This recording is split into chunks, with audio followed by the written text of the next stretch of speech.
પવિત્ર મહાપ્રભુજીના હસ્તમાં છે, કે પવિત્ર એકાદશી છે, કા ભાગવતીનું પારાયણ પૂરું થયું છે, મધ્યરાત્રિનો સમય છે અને પ્રભુને પ્રગટ થવાની રાહ પ્રતીક્ષા મહાપ્રભુજી કરી રહ્યા છે.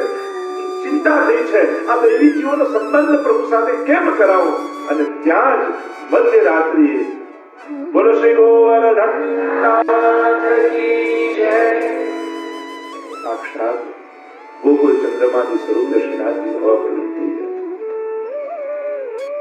પવિત્ર એકાદશી નિમિત્તે 360 નું જે પવિત્ર કહીએ છીએ, આજે પણ કમળનું જે રેશમનું પવિત્ર ધરાવીએ છીએ, જે કમળનો એમાં ભાવ હોય છે, એ પવિત્રાનો એક ભાવ છે કે એ જ માળા જે શ્રી યમુનાજી આપી હતી એ ઠાકોરજીના કરે છે.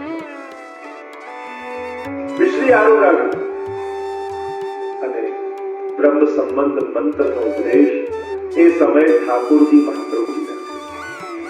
એ મંત્ર કયો છે? રાસ સમયે જ્યારે ગોપીજનોને વેણુદાન કરીને ઠાકોરજી બોલાવ્યા હતા અને 10 શ્લોકમાં ગોપીજનોએ કહ્યું હતું બધું જ છોડીને આપના શરણે આવ્યા છીએ. ઠાકોરજી 10 શ્લોકમાં ઉપદેશ આપ્યો, ઘરે જાઓ, એ તમારો ધર્મ છે, સંસારમાં તમારા લોકો પ્રતીક્ષા કરતા હશે. ત્યારે ગોપીજનોએ કહેલું મૈવમ વિભોરતી ભગવાન ગતિતો પુરુષમ સત્યમ સર્વ વિષયાન તવ પાદ મૂલમ. બધું જ છોડી આપના શરણે આવ્યા છીએ, હવે બધું આપ જ અમારા છો.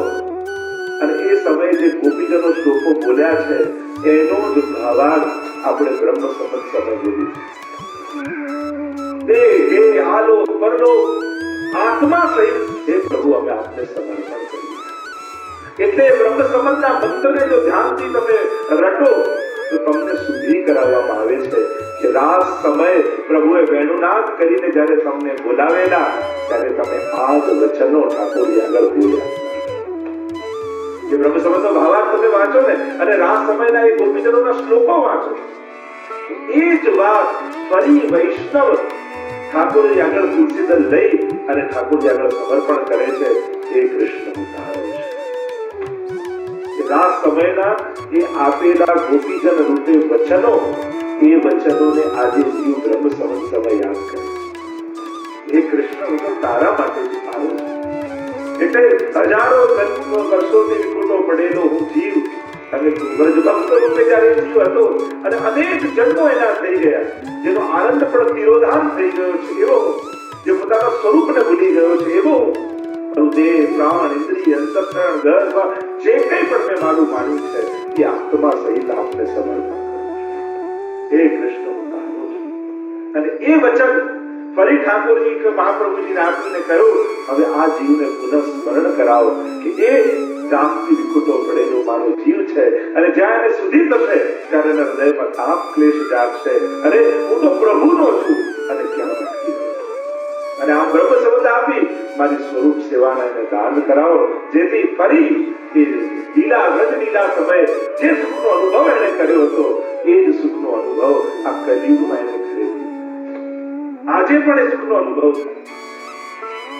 એ જ આખી પ્રક્રિયા અને વિશ્રી આરોગ આવી છે. અને ત્યારે એ અલૌકિક સ્વરૂપના દર્શન જ્યારે ઠાકોરજીના કર્યા અને એ સમયે મહાપ્રભુજીના મુખારવિંદમાંથી આ ભગવાન અષ્ટક પ્રગટ થયો. आइए सब मिलकर दान करते हैं. करने लगो, करते करते भाव का दान एक दिन ठाकुर जी करेंगे. अभाव से भी करो. मैं तो कहता हूं भले भाव नहीं होता फिर भी करो. 11 इंद्रिय है, उसमें से एक मन है. अब उस एक इंद्रिय को हम इतना महत्व दे देते हैं कि उसके कारण दूसरी 10 इंद्रियों को विमुख कर देते हैं. अब मन का क्या भरोसा, लगे न लगे हमारे हाथ में तो है नहीं.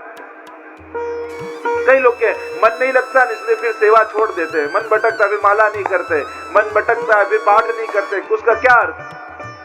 अरे मन भटकता है इसीलिए माला है, मन भटकता है इसीलिए पाठ है, मन भटकता है इसीलिए सेवा है. जो मन लग जाए तो दिए तो मानसी सिद्ध हो गई. फिर तो आस्करन दास जी ने ठाकुर जी की सेवा भी 15 दी मानसी में रहते सदा. मन नहीं लगता है इसीलिए माला है. हम सोचते ही उल्टा है कि मन नहीं लगता इसलिए माला नहीं करते. अरे नहीं लगता इसीलिए माला करनी है, मन नहीं लगता इसीलिए पाठ करना है. जो मन लग जाए फिर तो कहाँ कुछ करने की आवश्यकता है, फिर तो सदा ठाकुर जी में चित्त का निरोध हो जाए। नहीं लग रहा है इसीलिए सब साधन है, इसीलिए ब्रज में जाना है, इसीलिए यात्रा करनी है, इसीलिए उपवास करना है, इसीलिए माला करनी है, पाठ करने हैं। ये साधन क्यों है? क्योंकि मन नहीं लगता है। मन लग जाए फिर तो कुछ करने की आवश्यकता ही नहीं रहती, फिर तो होने लगे। कोई पूछ रहा है कि माला कहाँ तक करनी, मैंने यही कहा जब होने लगे वहां तक,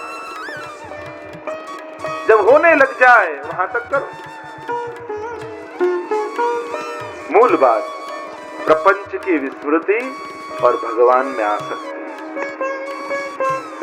भगवान में आसक्ति हो जाए और ऐसी आसक्ति हो जाए कि उनको देखे बिना, क्योंकि निरोध परस्पर है।